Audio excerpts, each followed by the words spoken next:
તો આ સાથે સમાચાર અમરેલીથી સામે આવ્યા છે। અમરેલીથી મહત્વપૂર્ણ સમાચાર પ્રાપ્ત થયા છે, જેમાં અમરેલીના વડિયામાં રાજ્યમંત્રી કૌશિક વેકરિયા ગરજ્યા છે।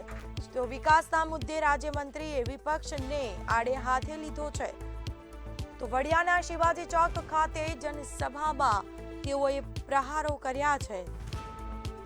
ભાજપ બોલે છે ઓછું અને કામ વધારે કરે છે। કે જે રીતેની રજૂઆતના કારણે વર્ષોથી ખેડૂતનો પ્રશ્ન હતો, કોઈ સોલ્વ કરો તો ભારતીય જનતા પાર્ટીની સરકારે કર્યો છે। મિત્રો, અન્ય લોકો જે ગેરમાર્ગે દોરવાની પ્રવૃત્તિ કરી રહ્યા એને પણ મારે જવાબ આપવો છે કે સ્થાનિક સ્વરાજ્યના ઇલેક્શનો આવે ત્યારે તમે એમ કહો છો કે આ ભાઈ જ્ઞાતિના છે, આ ભાઈ જાતિના છે। મિત્રો, યાદ રાખજો, ગામનો માણસ છે જ આપણો માણસ છે। કોઈ જ્ઞાતિ જાતિનો માણસ ક્યારે કોઈ ન હોય। જે પણ લોકો તમારી ભાઈ